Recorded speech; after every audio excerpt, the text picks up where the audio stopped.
Good evening, everybody. Welcome to the Talkin Kop. We're here for another full-time match reaction. I'm your host, Matt. I'm joined by my regular threesome of Kev, Chris, and Ashley. And I've learned today that the Italian words for Merry Christmas are dilly-ding, dilly-dong. Ashley, quite a way to end the Premier League calendar coming up into Christmas. That is a lovely way to put a pin in things until Boxing Day, isn't it? Yeah, it was absolute madness. Kind of like what we thought. But I am so glad that we ended up on top. And I don't know. I mean, that was fun. That was a lot of fun. It was not as controlled as I would have liked, but it was a lot of fun. Yeah, Chris, at the end of the day, you know, a lot of people were saying before the match started, especially coming off the back of Everton being the absolute greatest Christmas gift we could have asked for this year and holding Chelsea to another 0-0 draw, which is becoming Everton's forte, that, you know, performance doesn't matter. We just need to get the 3 points. And we got the 3 points. Oh, mate, are you not entertained? Honest to God, he is an absolute whopper. He is a whopper for them. I'm dead cocky because for once I called something right. I said we'd be 4 points clear after today. You know, it was more tongue-in-cheek and hope, but I'll take it because it's not very often I get things like that right. But that was a beautifully mental, wonderful game. And the fact now we're sat here, 4 points clear, game in hand, 6 points clear of Arsenal, 12 points clear of City, all with a game in hand. And we've got back to a two result gap again, which is what we wanted.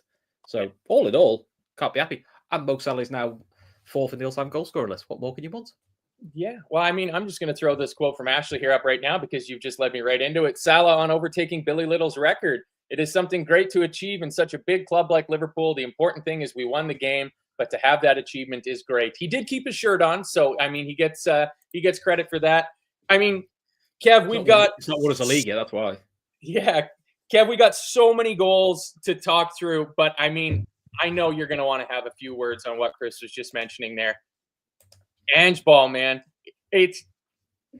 I can't imagine how hard it is being a Tottenham fan, having that every week put out for you.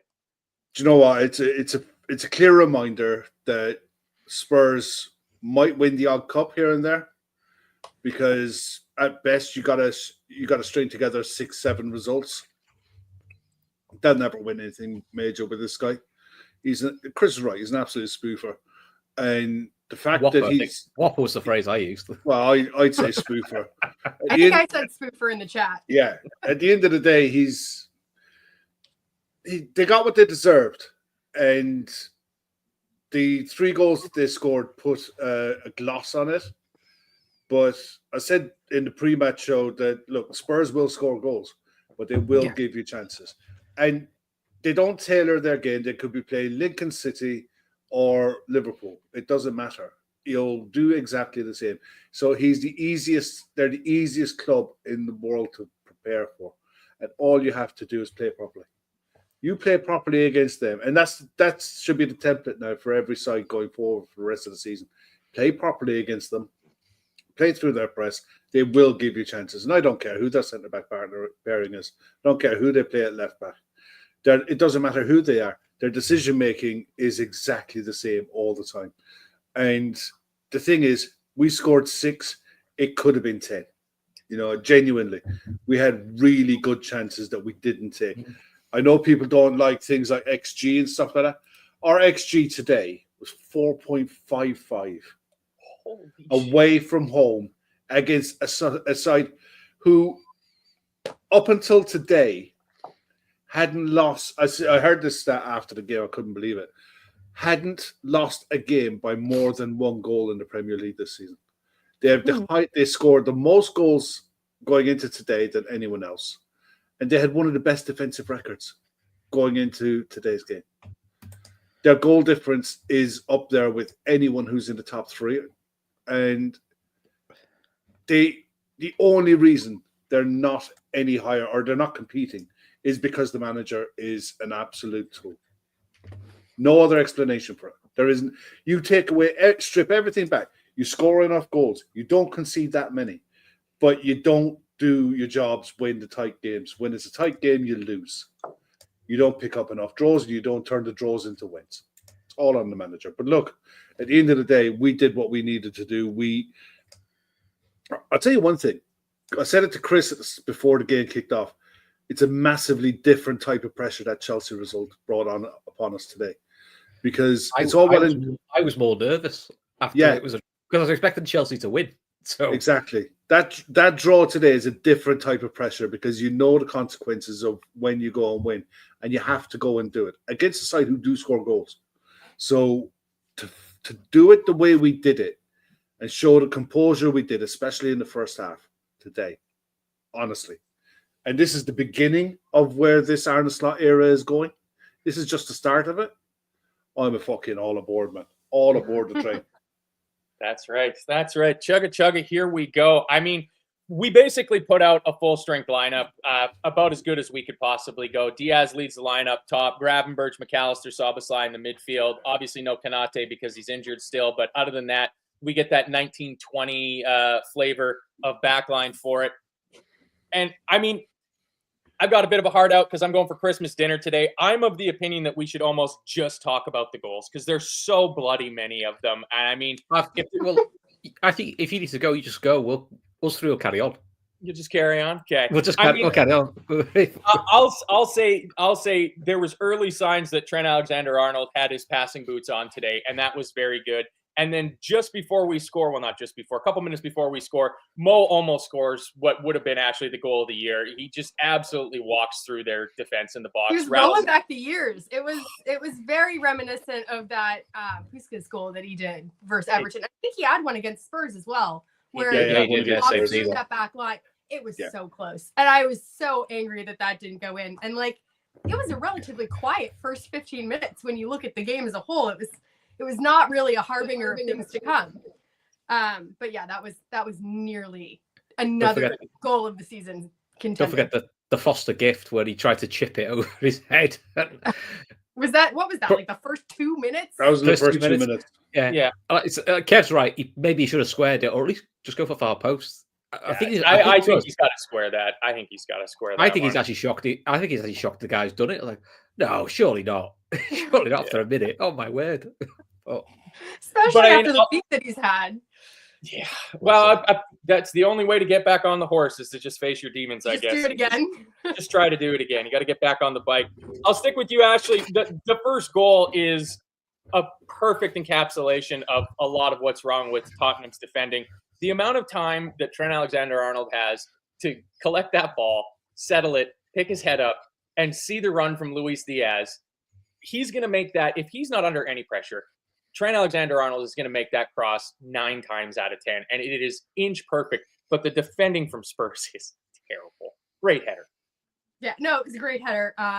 It was great to see Trent get his crossing boots, passing boots, whatever you want to call them, back on, because we've been missing those.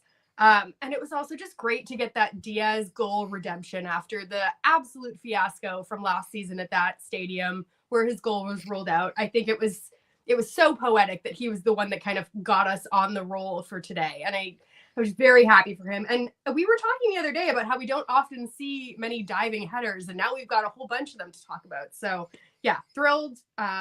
Great team goal because there was just a lot of really great buildup. And I think that's something that we will echo throughout the goals for the rest of this show is just the team buildup was it was so like on point today in a way that it hasn't been in probably all season.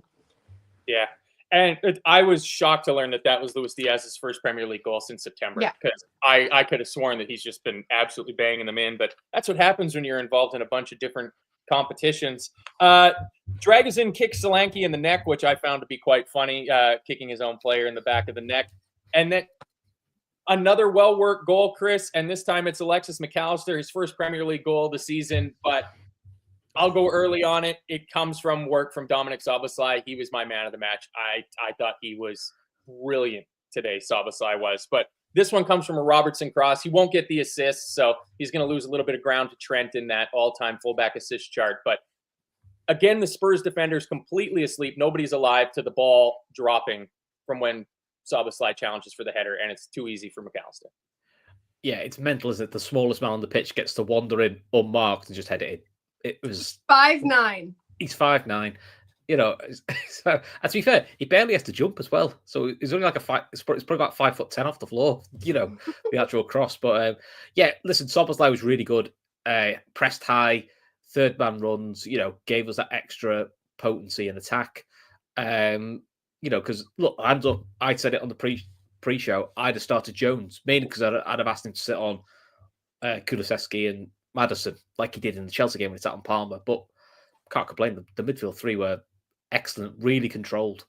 So yeah, listen, I've made up for McAllister because then 2-0, and to be honest, it was a little bit like party time. You're going like, this is like the most professional opening 35 minutes I've seen. This is like a European away where you've just kept a loud crowd quiet and just exerted your dominance. It was really good.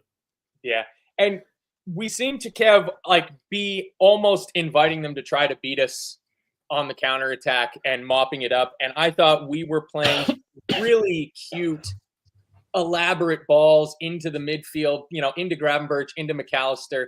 And that ends up being our downfall for their first goal. Is the ball goes into McAllister. It's a poor touch from him. They jump on it, and Maddison puts it in. Yeah, hell of a finish from Maddison. Hell of a finish from Maddison. So only thing he did all game. I would say poor ball from Maddison, but they had been playing that ball all game. That first 40 minutes was as good as I've seen us away this season. We were clinical with our passing, very accurate, and winning the ball back in good areas. But that was a silly, unforced error. And the worst of it was McAllister turned and looked to see where the pressure was going to be coming from. So it's just a poor touch. He got caught. And Virgil goes to the referee claiming there was a foul. There was no foul. It was just a good tackle, and they turned it over. Really good finish. Rooted Alisson because he used, I think, Virgil to go around him. It was just a really good goal, and it was completely and totally against the run of play. But you're sat there, then it's 2-1, just coming up to halftime. You're like, for fuck's sake, it's like 20 odd minutes it took to get the opening goal. You're comfortable at 2-0. You make a stupid mistake, and it's 2-1. They're going to be bouncing back into halftime, and then. Yeah. Well, I mean, I was going to stick with you on this, Kev, because it goes along with your anti-Australian agenda. You get absolutely. Kev's got a New Zealand flag in the background. What you can't see. Just a little. That's why we have this green screen going. Yeah. I mean, McGlinchey says we had full control first 40 minutes, but a slip from McAllister, not a foul. Has to get a foul or clear it, then Maddison punishes us. If you're Spurs and you get dominated like that for 20 minutes, and then a couple minutes before halftime, you get a goal back against the run of play out of nothing, you shut up shop. You get into halftime at 2-1. You get the crowd momentum back going again because it was pretty flat after we went 2-0 up and we were absolutely putting a foot on the throat. But instead, Kev, Ange Ball is as Ange Ball does, and we go down the other end, and I think this is where the game ends, is the goal by Szoboszlai right before halftime. Yeah, I mean, take nothing away from Szoboszlai. It was a great finish. But when you watch this goal back, and this was the goal that Sky analysed to the nth degree, it came from Trent hooking a ball away because he was coming under pressure with his left foot to nobody. He was just hooking that ball into space. Spence, the left back, comes out to press Salah for no apparent reason other than, Mo, can I have your shirt after the game, please, mate? The ball is lumped into the air. Dragusin challenges for it, loses the challenge, and we work the space into a 3v2 out of a long ball clearance on the whistle of halftime. It's the most chaotic, idiotic football goal from a defensive point of view that you will ever see in your lifetime. They had a few of those today that we're all kind of contenders for that. I know, but this one is criminal because you've just got back into the game. The crowd is up. You know you can score goals. All you have to do is get to halftime. But there is zero sense of game management built into this side. He's been there for 18 months. They have no concept of managing a game, of managing a situation within a game. It doesn't exist because they aren't told it. And the 3v2 that we worked, Szoboszlai finishes it with he just slots it right through the keeper's legs. Keeper could do nothing about it. I mean, he makes himself as big as he can. But at the end of the day, it's just a really good finish. And it's 3-1. And any momentum that they'd been gifted back is gone. And you're going now into halftime. You're 3-1 down, knowing that you've had your ass handed to you on a plate for 45 minutes, bar one slip, bar one mess up. And you're saying to yourself, right, we got to go and score 2, not concede anymore. And that will only get us level. So, yeah, good luck with that. And by the way, look at the bench. It ain't helping. So the players who are on the pitch are the ones who are left, who had to do it. And the manager, he's shocking. He is an absolute shocking piece of work. And I don't know how. It's because he's good with the media that he spoofs his way through press conferences. Oh, isn't he cute? Isn't he this and that? Sorry, he's a spoofer. He needs sacking. If I was a Spurs fan, I'd be leading the charge to get him out of the club. But this is where I think Spurs fans, and definitely Ange, because his ego won't allow it, don't understand the criticism. No one's saying go Wimbledon long ball and, it's just that in games, you have to pick your moments when you've got to be a bit humble and cover up. And listen, Liverpool have done it this year. We've seen games this year where we've won 2-1 where literally it's been like back against the wall, enjoy your defended lads because we're going to do some. If that was roles reversed and we got to 2-1, honestly, Liverpool want to go over the halfway line of the slot for the last 5 minutes. He'd literally just said, get in, get covered up, we'll work this out. And not be funny, like Real Madrid are, as much as everyone dislikes them, are the masters of when things aren't going their way. Cover up, take your licks, keep it as tight as possible, and then spring with your attacks when you have the attack. Now, I'm not be funny, like, if it's good enough for Real Madrid, I think it's good enough for anyone. City at their best, not this year, but City at their best, were very good at doing that as well, is taking the moments where you have to be humble and just ride a difficult period out. It's brain dead, absolute brain dead. Yeah, stay humble. Stay humble might be the motto. That's the quote of the season. That's the quote of the season. At least for the first half of the season, and unless something haven't they won one game since he said stay humble? Yeah. That's you gotta, rules for thee, not for me, or do what I say, not as I do, or whatever it comes to. I mean, we get to halftime. I'm gonna go. I don't really have a fun transition, so I'm just gonna launch right into our charity appeal. It is coming up on Christmas. We are 3 days out from Christmas. As always, we're trying to raise money for a good cause. The good cause we got going right now is fan supporting food banks in Liverpool and the Lighthouse Cafe in Dublin. Of all times a year where people should be able to have a nice, good meal, it is Christmas time. So if you can please help us out by clicking the GoFundMe link, helping donate. We're gonna hit our fundraising goal eventually. It's gonna take as long as it takes, but we are going to get there. But in the season of giving, Spurs giving away goals. Hopefully, you guys as our viewers, whether you're watching us live on YouTube or catching up later as a podcast download, you'll always find the GoFundMe link in the description for the show. So please share that amongst your friends and family and chat groups and whatnot. Help us raise that money because those people are doing good work, especially at this time of year. Ashley, the second half just kind of picks up where the first half left off. And at halftime, I don't know if it was Kev or Chris that shared into our group that, Mo Salah had 13 goals and 10 assists, and he was the first player to ever have 10 and 10 before the Christmas break. And I said, that graphic's going to be out of date within an hour. And Chris said, more like 20 minutes. More like 20 minutes. It was almost exactly 20 minutes, Ashley. I mean, Mo Salah, we break on the counter. Gakpo, Diaz, back to Gakpo. He crosses it in. Szoboszlai probably should score. I think it's Archie Gray puts a good block in. And the ball just falls to Mr. Lethal himself. And it had to be. He was going to score today. There's no way Mo wasn't going to score today. Yeah. So he it was due. I mean, I think I was talking to you guys and I was like, all we need is just a Mo Salah goal and a Jota goal. I almost got both of them. But yeah, it takes him that one took him joint fourth with Billy Little. And obviously he's going to later surpass Billy Little as our fourth top goal scorer of all time. And he's just insane. I mean, that was a tap in and he's there for the tap in, but like he deserved a goal, especially after his performance in the first half where there were a few times that, he was about this close away. So yeah, happy to see that go into the net. And again, just kind of continuing on this mad, crazy game where the ball just ended up in the back of the net more than it was in open play. Yeah. And I would be amiss if I didn't, because I made sure to note this in my notes, that the fourth goal, I think there has to be a ton of credit given to Andy Robertson, because it comes from a counterattack, but the ball is on the left-hand side for Spurs, and they're trying to feed the ball across. And when it was happening, Robertson just completely vacates the left back position to come in and make a challenge at the top of the box, and he wins the challenge. And next thing you know, he's the fourth man in the 4v3 breaking up the field the other way. But it was just like, oh shit, Robbo, don't, because Kulusevski would have been completely wide open and unmarked. But I thought today was a very good rebound game from Andy Robertson. I mean, everybody played excellent, but I thought Robertson was quite good in this game.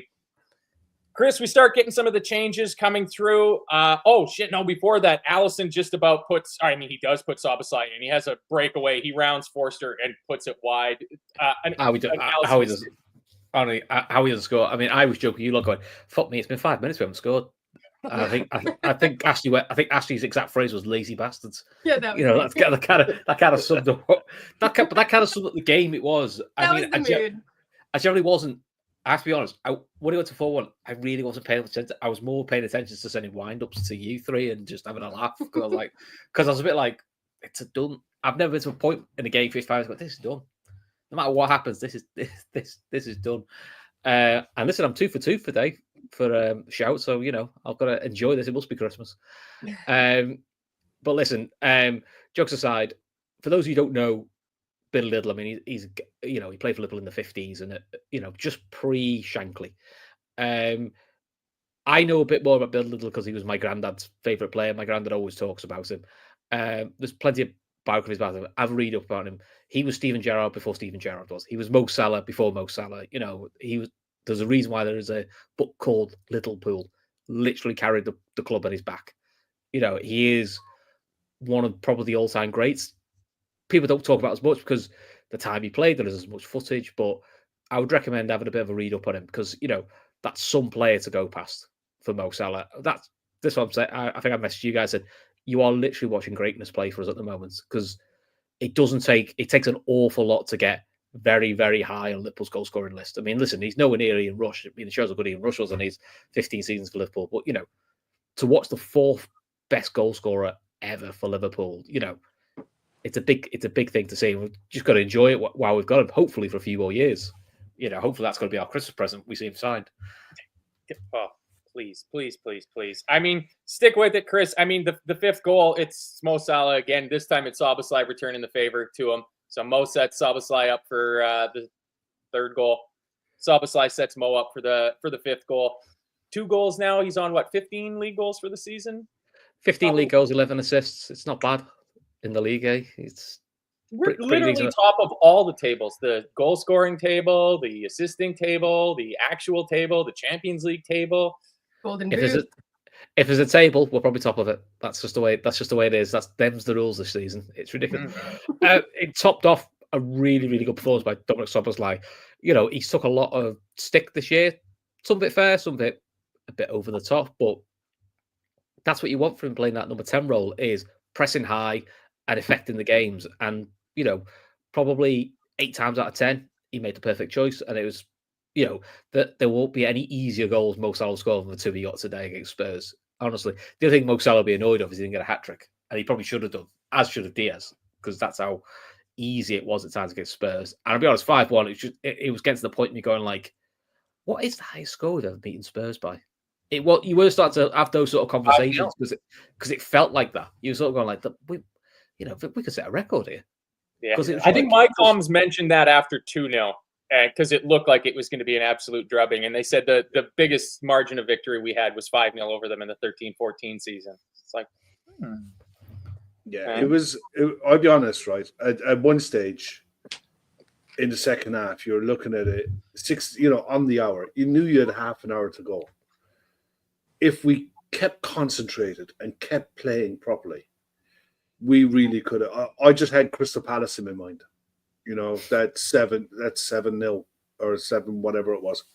And it was just going to get easier. I had Bournemouth 9-0. Yeah, it was just going to get easier as the pitch got bigger. And as Spurs would go for it more. It's just in their DNA. They can't help themselves. It's like I said earlier, it's not a concept to just shut up shop. They just don't have it in them. I don't think that's in his like lexicon. I don't it's not. He even knows what that word means. And the thing is, he'll justify his thinking because they picked up 2 goals. He did. At post-match, he was asked, what more could you have done today? And his exact words were, not a great deal. So maybe that what you will. I'm not. No, I'm not, because I'll get accused of all sorts if I say what. I'll go in. Fuck me. Honestly, that's like Brendan Rodgers level of delusion. We're in that world. I'm not being funny. Like, he's got a solid. I know he hasn't got his main 2 centre backs, but he had his first choice right back. He had Spence. Actually, I thought was quite decent at left back. He's a good youngster. But he's got Salah and Basuma, who are excellent players. Good team. They're them as you're holding two. You know, a really decent, really good players. Sar's going to be an excellent player for him. So you've got a base to work around. It's arrogance. It's pure dickheaded arrogance where it's like, no, we always play our way. I was like, great, cool. I mean, listen, that's probably why he's at Spurs, because if they want to play the football, get the odd cup, but don't want to be a serious club, fine. Because obviously, when Spurs get a serious manager and act like a serious club, good luck. Because they've got the players to actually get top 4. Kev said this. They've got players to get top 4, and they should get. Look what Nuno is doing with Forest. Like, player for player, Spurs is a way better squad. And I mean no disrespect to Forest, but he should be up and around top 4 with that squad. He should. Look at Bournemouth. Bournemouth has just lost their top goal scorer in Solanke to Spurs. And let's not dig out Solanke. I actually think Solanke's, a good player and deserved his move. But look at Bournemouth. Less money, less resources. They're a much better side. I'm more fearful of playing Bournemouth away than I am at playing Spurs away. Both away will be a ball ache. Both away will be an absolute ball ache to play because you just know they have a plan. They have a plan. They know how to play, and they play with pace. They play with pace in the break. So this whole we play with pace. We go sack with 5. Quite a lot of teams do. So it's not a new thing. No. But they will grind things up. They won't always get it right. Same as Brighton don't always get it right. No one can. But honestly, over 38 games, you will get enough right to get 65 points. Yeah, to push 70 points, you'll get enough right. I mean, look, their first goal back in came from a silly pass from Trent looking to feed Mo that he didn't need to make. Spurs turned it over, worked it really well. Worked the space really well, dragged the 2 centre backs out. It was a Dominic Solanke's chip pass into space for Kulusevski to volley it. That was a brilliant goal. It was. I mean, they pulled us around, and it was a really good finish. That is a difficult technically. That's a really good finish. All right, I'll say it now. He's too good for them. Kulusevski. I would have Kulusevski at Liverpool in a heartbeat. He is an absolute diamond of a player. They are lucky they've got someone of good. I think he's really good. I think if he had him in Liverpool squad, he's the only one that played with any pride today. You wouldn't see him playing in midfield for us. He's not a midfielder. He is a winger. But if we had him as a winger option for us, I'd be all right with that. Yeah, he does put a shift. My comms said Kulusevski's the only player on this Spurs team that would get into the Liverpool team. And then it took like a half a second for him to realize what position he would be coming in for. And then he was like, well, he would get into the squad. Like, he wouldn't start, but he would get into the squad. But to be honest, he would get into, and I mean, this is not me trying to wind people up. If Kulusevski, he would never move to Arsenal because after the whole Sol Campbell thing. But I can see Kulusevski playing wide for Arsenal and being brilliantly effective for him. He definitely be effective for City. I think at the way it's going, Kev, you and me be effective for City. Yeah. That's how they're playing. I wouldn't be fucking. Well, you might. Well, neither are they, so don't worry about it. But do you know what I mean? But you could see him wide at an Arsenal, a Liverpool, a Chelsea, and you're going like. But no, he wants to go up a level. But you know, you'd look at him and go like, he wouldn't look like the odd one out or that's a drop off. You'd look and go, that's a class player. I mean, he is good there. For that second goal, Virgil obviously tries to charge it, and he does get a flick on it. He doesn't get enough of a flick. I think that's the frustration with Virgil is you've got to charge that, do it, and make sure you get something on it. But like you said with the Trent ball, does he play that if the game's at 1-1? No, probably not. Not in a million years. I do think there is an element of when you've got a 4-goal This lead, is too easy. you will take a bit more of a risk. And look, you know what? Maybe you shouldn't, but I can understand people taking risks when you've got a 4-goal advantage. Yeah. Yeah, Kulusevski deserves to have praise from Liverpool fans today because he was the standout player for them. He always looked like he was causing danger for it. They get their second goal. It's like, come on, let's not be silly. Either side of their third goals, Trent puts in another couple gorgeous crosses. One that Szoboszlai heads over, one that Jota heads over. But Ashley, they get the third goal, and I was giving Robertson praise for our fourth goal. I think he has to take a little bit of stick on this one. He's fairly weak. That ball gets crossed from the Spurs left, and Brendan Johnson is not a physical powerhouse. Like, Andy Robertson does not do nearly enough to stop him from heading that ball back in, and Solanke taps it in. Did you start to worry? I wasn't worried. I was just more pissed off. Like, it was one of those things where, like, you're in control, the game is done, and you just kind of want to see it out. And we talked prior to this game about mentality being kind of like what's going to set us apart, and can we be the adults in the room? Because Spurs want it to be ding dong. They want it to be chaotic. Like, that's what they're good at. And I think at that point, it was like, I get it. Like, the team was feeling itself. Like, it was an amazing performance overall. I think they were just having fun with it, but we did lose control. And that, I think, is something that Slot's going to look back on, and it'll give him something to coach the team through instead of it all just being rainbows and unicorns. Like, he'll have some stuff to be like, this wasn't perfect. I wasn't worried. I was just pissed off. Yeah. So I it was a really good finish. It was. Yeah, I think that's fair. I don't think there was ever any real threat that Spurs would be able to create 2 more goals to even claw a draw back without giving us the opportunity to score another 5. I didn't like that they were making the scoreline look respectable, because it wasn't a respectable game. Like, we were so in control, and it was almost just damaging to the ego at that point, where it was like, we don't deserve to have this many goals against us. Yeah, I just felt like it poked the bear a little bit, and I kind of thought, yeah, they're gonna win. I think Spurs went, oh, fucking hell, because Liverpool woke up there and went, right, play proper football, made it 6. I'll be honest, they even had chances at 6-3 to make it 7 and 8. Yeah. It was that sort of game. It was almost like, I think that's the difference. Because me and Kev, when you guys were talking, we were a bit annoyed at 5-3 going, this makes Spurs look better than they are. But actually, Liverpool then became the adults in the room again, made it 6-3, and then carried on and kept the ball off them.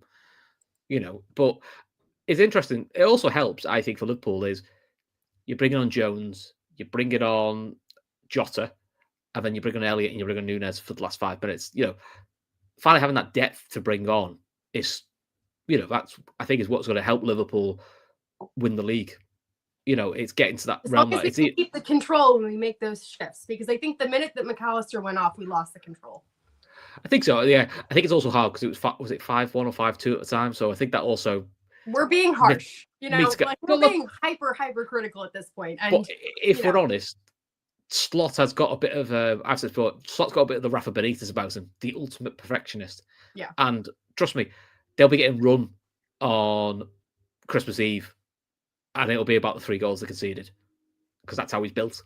And that's fine. There's a reason he's only lost 1 game. I think it's in the last 54 games that he's played. He's only lost 1. I think they said before today, Liverpool have lost 5 games in their last 64 in the league. So when you hear that, it does sometimes make maybe elements of our fan base eat a little bit of humble pie, going, maybe the squad we have isn't as bad as people thought it was. Now, listen, this is not me saying we shouldn't have added a midfielder in the summer, because we probably should have done. But I think a lot of the talk of we'll be looking to get top 4 and all that sort of chalk. And look, we were all on the shows, was a little bit folly. This is a good side that we had. It was a good squad.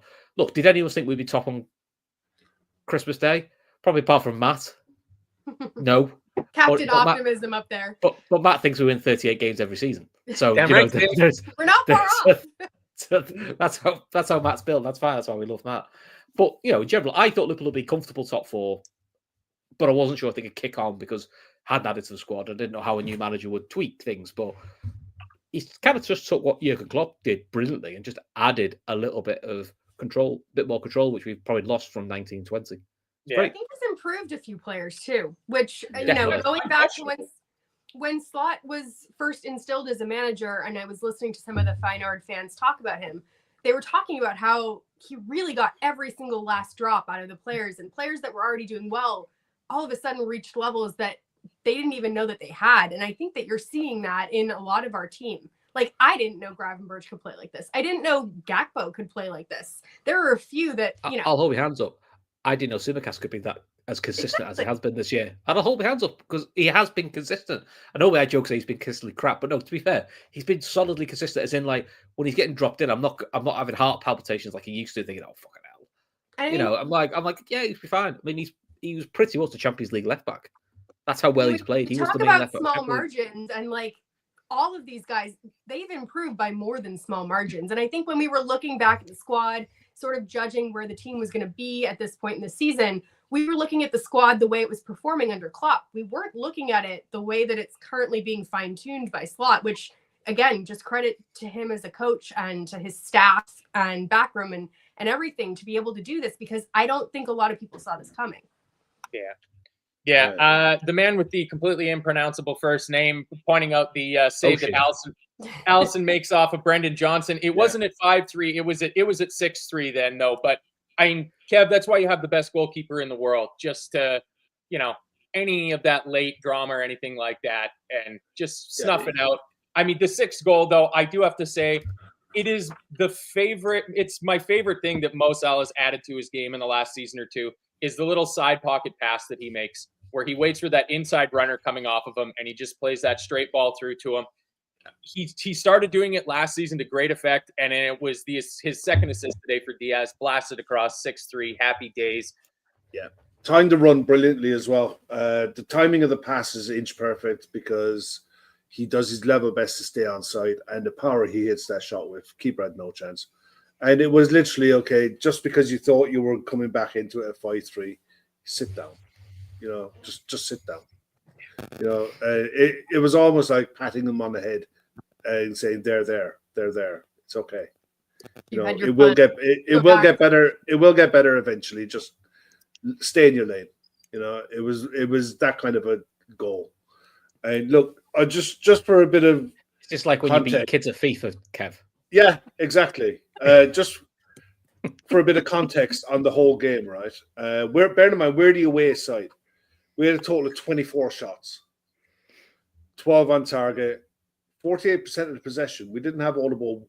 It was noticeable today how fast we moved the ball and how many times we were playing switches from side to side. As much as humanly possible, we were trying to stretch the pitch and get them twisting all over the place where they didn't know what to do. We didn't allow them to press. And when they tried, we just played around them and played through it. For the flip side, the home side, bearing in mind, highest goal scorers in the league, as I said, going through it, had a total of 9 shots. 5 of them on target, all right? And Allison made a couple of key saves. But that today, the scoreline is absolutely massively flat, I suppose. There is no way in hell they deserve 3 goals on the back of that performance. But if that's what they want to hang their hat on, good luck. I don't care. They're not my problem. At the end of the day, I thought we were phenomenal in large chunks of that game to a man. Normally we say, we'll do our man of the match, honourable mention, and room to improve. Leave that topic off. Yeah. I'm sure we can find some. Don't you worry. No, we really can't. I was going to jump in and just go to that, Kev, because I'm going to give mine, and then I'm going to bugger off and let you guys finish off the show so that I can go have Christmas dinner with my family. But I've already given my man of the match to Dominic Szoboszlai. I think he was that might have been his best game that he's played for us.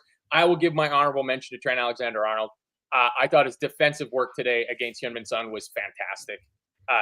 You could pick pretty much anybody. And in terms of needs to improve, nobody really. Postecoglou.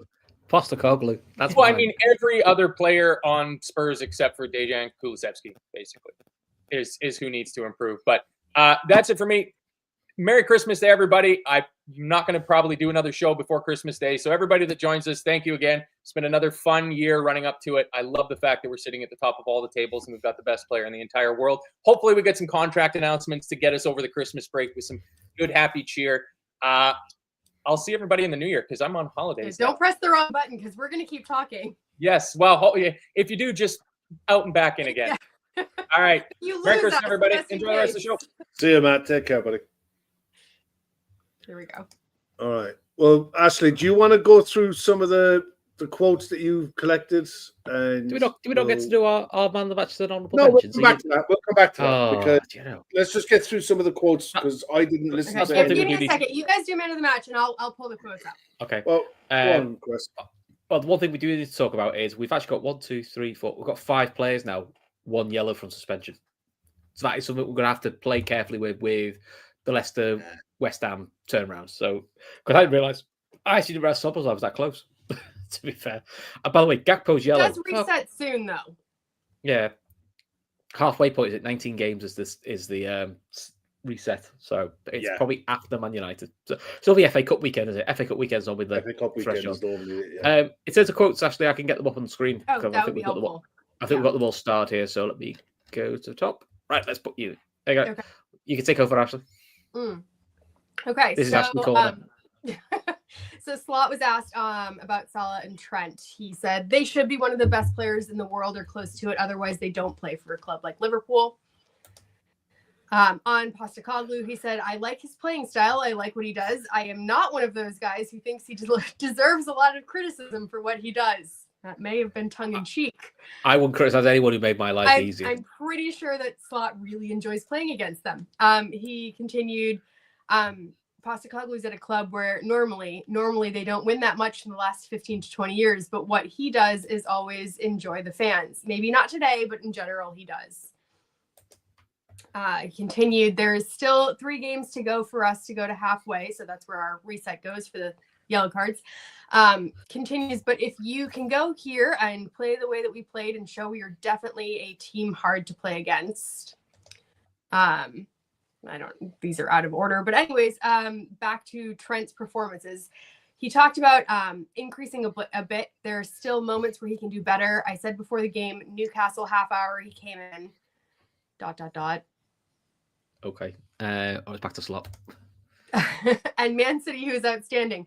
Fulham, he was okay, but for his standards, not top. But for today, he was again at the level he played against City and Newcastle, which is nice. It's nice to hear Slot kind of still calling people out. He continued with Trent. The focus might be on the great cross he gave, but playing against Son is not always easy. And for almost the whole game, he defended against him very, very well. I think I already read that one. Might have put it in twice. Keep going. Next one.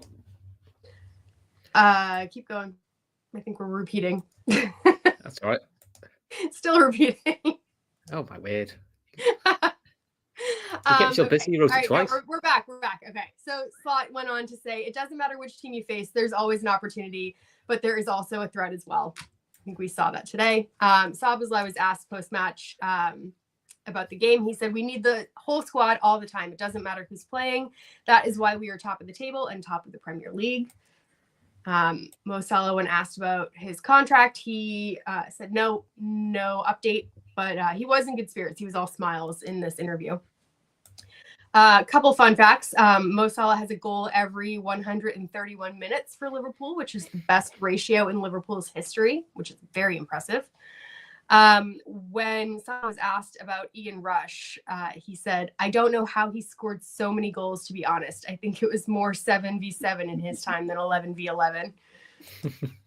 On the new assist and goal record, he said, I didn't think about it too much before the game. I'm glad I did it. I just keep working hard. On the open quality of the game, he said, we expected it. They play an open game and they enjoy football. They have a way they play and they don't change it much. It's understatement of the year. Salah continued. He said, we were quite good in front. Defensively, we have to improve as a team. To concede 3 goals is quite hard. Virgil will speak better than me about that. Another fun fact, Mo Salah is the first player in Premier League history to reach double figures for goals and assists, before Christmas. And then we go on to Son's quotes about Liverpool post-match. He says, there's no question they are top of the league. You can see the quality players and the discipline. There is a reason that they are top of the league. He said, conceding 6 goals at home is not ideal. Yes, and he said it's really, really painful, which I'm sure probably is. Last fun fact, I think only one player in the Premier League history has 6 seasons registering at least 10 goals and 10 assists, and that player is Mo Salah. Last quote. It's quite a good result today, and hopefully we just keep going. That is right, Mo. I hope so too. And Jamie Carrick said he's pretty certain Van Dijk and Salah will stay. And obviously, a fun fact, this is a favourite fact of the day. Man United are 17 points behind Liverpool, and Liverpool have a game in hand before Christmas, which is just gloriously fantastic. Scouts Peter brings up, referee needs a special mention. Thought he did a good performance for somebody with very little big match experience. To be fair, he did actually. The best thing I said about the referees, I barely noticed him. Yeah. Which is no I sign do of a think good that Bergvall deserved a second yellow card again. Yes. I wouldn't have felt sorry for him because they were getting smashed. It was, the game state, I'm not so mad about it, but yeah. So no, I thought he did well. Right, Kev, who's your man of the match? Honourable mention, and if you want to do a could do better, you can do. No, there's no could do betters. I've got one, don't worry. Mo Salah's man of the match. I mean, forget about the goals. He always scores goals. Look at the amount of chances he created today. The amount of chances that he have 5 shots in the first 20 minutes. Yeah. I mean, 3 of them were literally ricochets back to him, and he just hit the same ball at the same player, and it just kept coming back to him. He was a constant threat. He was a constant thorn. And the fact that he was always available for Virgil as an out ball, and we used it. We haven't used it often this season, but today we really did. And he was ridiculous. I mean, was it 2 goals, 2 assists, he had 7 shots in total. He actually matched his XG, which is rare. It doesn't really happen that often. And the fact that he really could have and should have got a hat-trick, I thought he was just exceptional today. He was at his imperious best. The other one, Luis Diaz. You know, he could have had a hat-trick as well. He could have had a hat-trick as well. Yeah. That header for the first goal, that's some header, like. You had Les Ferdinand in the Sky Studios eulogizing about that header. Oh, by the way, Les Ferdinand, what a player. Yeah. He was great. He was great. And if anyone knows about how to head a ball, Les Ferdinand. You know, that was a brilliant goal. And the fact that he kept going, he had the engine to keep going all the way through the game. And his running was non-stop. His pressing was everywhere. And the fact that Neville was trying to compare it to Firmino. He's not that. But he was dropping into midfield, going left and right. He had the freedom of the park to link play up. But when he needed to be in the box, he was there. And it was the best thing about that first goal. I mean, the quality of the header was great. The late run. He timed the run perfectly. You know, from deep. I don't care who's your defender. You're not picking that up. And if you do, he's got the run on you. So he's going to beat you in the air anyway. It was a phenomenal goal. And the power he hit the second one was just outstanding. And then he goes and plays on the wing, and he's brilliant there too. You know, I mean, he's just added so much to his game this season to show, yeah, I can play on the right. If I pop up on the right wing, yeah, I can take on the left back, no problem, and I can get across it. I can play it through the middle. I can drop deep and be the link man.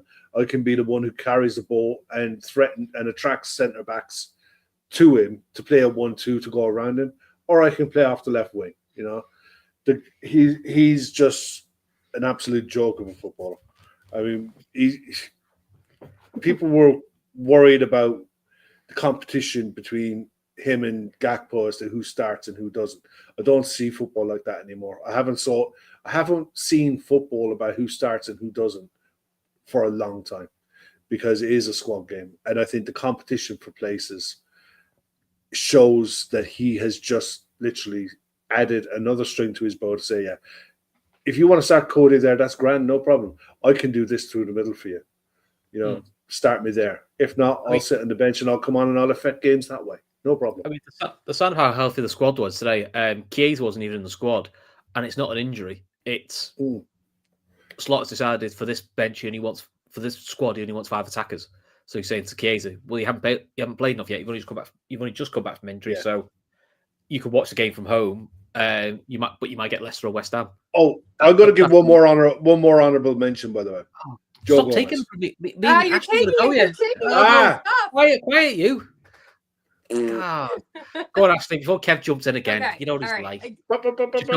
Just don't in take an effort to try to not, replicate the players that everyone has been saying, because I do personally, I think Szoboszlai was the man of the match. But in an effort to find someone new, I'm going to put Joe Gomez up there for contention. Oh, you took the other one. What are you doing? Sorry.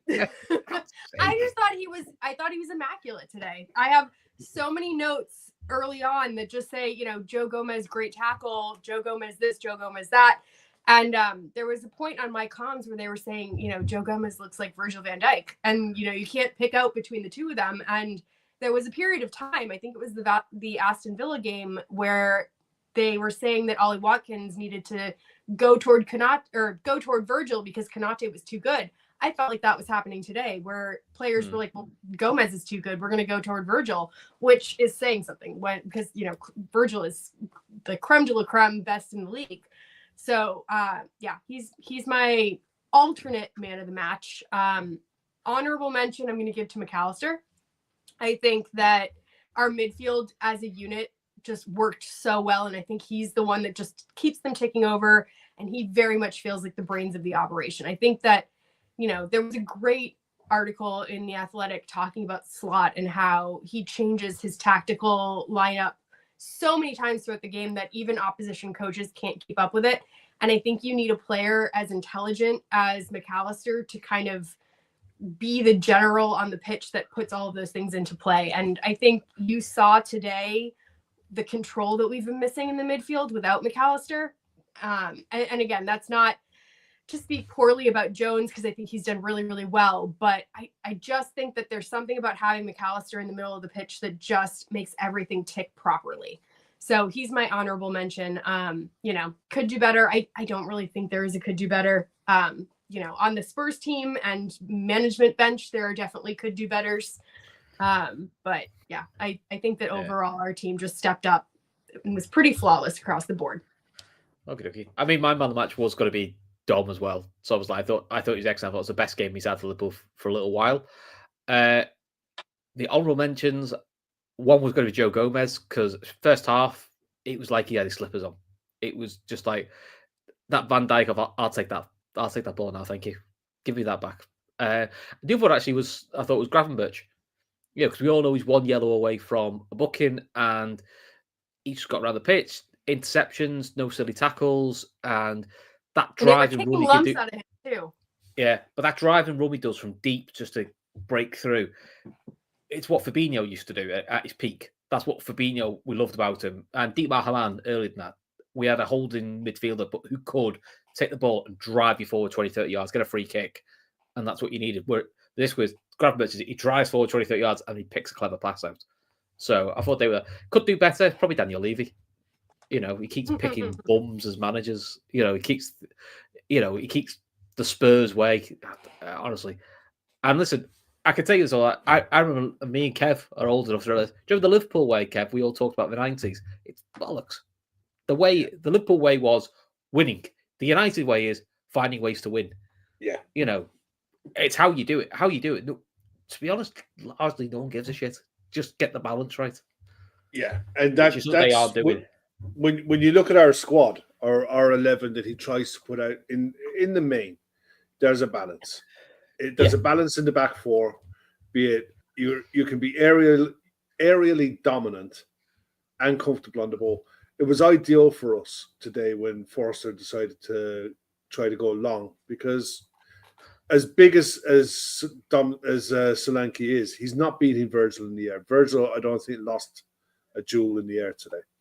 So you just get the ball back that much faster. if you want to play out from the back against us, we'll press the life out of you. Yeah, you might get through us once or twice, but we trust ourselves man v man to get the ball back. But if you get it wrong, we're all over you. So the balance that we have in the squad at the minute is really, really good. And I think, yeah, we can always add to it, and I'm pretty sure they will. But at the minute, I was just, before you guys were talking, I was looking at the ages of the players that we have. At the minute, Robertson's 30, elder statesman of the group. Mo Salah, 32. Virgil is in his 30s. The rest of them, the outfield players, you're talking 24, 25. Luis Diaz is 27. You know, there's years of this squad together to get better. Especially that core midfield. Yeah, they will improve. They will get better. And he will add quality to it. You know, and you still have the likes of Curtis Jones, Harvey Elliott. Harvey Elliott is still playing for England under 21s. Even Connor Bradley. Connor Bradley played for Northern Ireland, but in truth should be playing under 21 football at international level. You know, if he was playing for anyone but Northern Ireland, he probably would be. Gerald Kwanzaa, England under 21s. You know, all of these players are going to kick on. They're going to get better, purely and simply because the quality around them will drag it out of them. I mean, we're in a really good spot.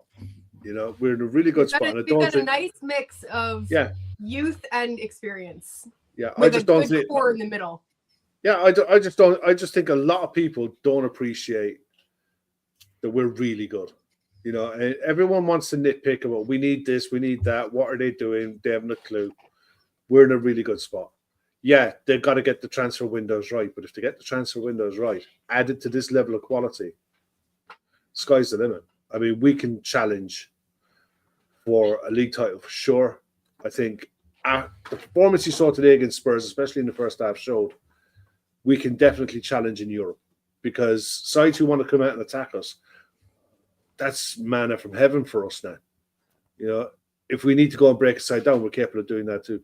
I think we can go really deep in Europe as well. It's just a case of adding one or two maybe for depth. Get Chiesa match fit and match sharp so you can add another option to rotate. We're in great shape at the minute, guys. We really, really are. Yeah. Honestly, if you ask me, what would you like for Christmas, other than us being top of the league, which that's been boxed? Contracts. Get the 3 contracts sorted and add one midfielder. Quite frankly, I don't care what type of midfielder it is. It could be a number 10. And if it's a number 10 and they're really good, then you play Jones and Szoboszlai a bit deeper. Problem solved. If they're more deep line midfielder, great, you've got an option. I just feel like we need one more option because whether we agree with it or not, he clearly doesn't trust Morton and Endoy enough apart from cup games. And they might now play Champions League because we're pretty much qualified. But they're just there for being emergency squad options. They're not seen as viable options. Whereas if you look at all defenders when they're all fit, he doesn't really mind which ones he picks. I think Kwanzaa is comfortably 4th choice in centre-back, but other than that, he makes some matches and he's quite happy with it. Same with the attacking. Apart from Mo, he'll put any combination in.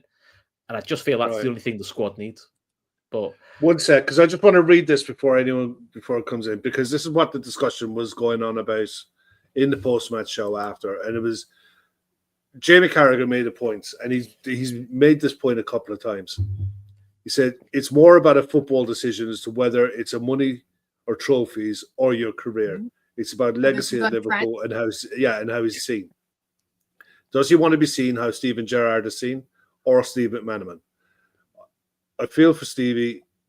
He went to Madrid and won a couple of European Cups, but he is not adored by the Liverpool fans. And Redknapp had tried to have a pop off him, all right? But I'm sure the lads will get into this tonight at 10. Carragher's right.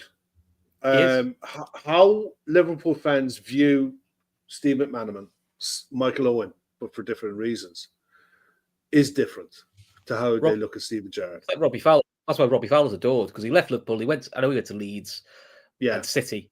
He never went to the enemy. And also, he didn't go at his peak, if you know what I mean.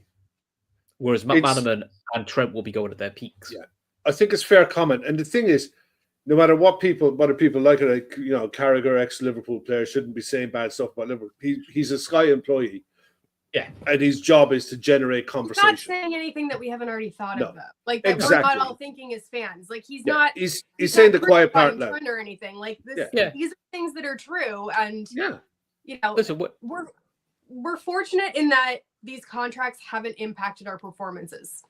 We're fortunate in that a lot of times you might even make the argument that it's increasing the performances of some of our players. I think Mo's been playing out of his skin, but it is there in the background, and it is something that we have to talk about, and it's hopefully something that'll be resolved, because I want to be going through the rest of this season bouncing. I don't want to have this over our heads, and we've reached the critical point of the season where it's no longer like a what if. Like, this is it. We're going to figure out what's going to happen in the next month. Plus, it's a slightly different scenario, but I think the point's so valid. I think Neil Axon made this point on the Anfield Wrap is you don't want a load of long goodbyes, because we had the long goodbye with Klopp, and we had the long goodbye with Bobby. And I do think, rightly or wrongly, the long goodbye with Klopp, if we're honest, probably did affect us at the end of the season, because it was like, this is your last Man United game, this is your last, you know, will you miss being at the Kop? You know, that sort of stuff will come. And that is going to start coming in now once you get past January. Is when we play Man United, this is the last time you play Man United. This is the last play. This could be the last time you play Champions League for Liverpool. This could be the last time you're in an FA Cup. That conversation will come out, and eventually that does grind down, I think. If no news comes out before the January window opens, it's going to be non-stop daily stories on social media and in the press about all three. And it won't go away, and it will dog the media until a decision is made, because that's what they do. You know, they've got copy to sell, and they've got advertisers to appease, and nothing gets traction like a Liverpool transfer story. They know this. So hopefully a decision is made and announced before the January windows. Otherwise, it will not stop. The other good thing that I liked about actually some of the content that Liverpool have put out over the last few days, the funniest thing I see was Jota getting the pen and paper and giving it to Trent. Honestly, if they get this deal sorted before Christmas Day, which I'm not sure it will do, but if it does, if the social media team haven't got Jota giving Trent a present, and he opens it and goes, "Oh, pen, that's what I've been looking for." And he just signed his contract. Goes, Trent signed. That would be the perfect media. He's give you the open goal there. I mean, look, it's not that sort of a setup. If it is, that's a brilliant setup. That's almost as good. You never know. You never know how they almost work. as good as it'll be up there with the Mo Salah one with his agent, where his agent was. Did he tweet something and the club retweeted about an hour later? You're like, oh, hang on, that's a bit different. Oh, what's going on here? You know, you're hoping something like that. Yeah. Listen, you hope it's the Christmas present of all three of them under the Christmas tree. Ashley had a stripper example. What was your stripper example? We're gonna have to extrapolate here because it's gonna. No, I'll leave it there. If you want to update it, you can do. I'm gonna leave it at that point. All right. So my ideal contract thing is like 3 life-size Christmas presents underneath the tree that Virgil originally signed under, and I want them all to pop out, kind of like a stripper in a birthday cake.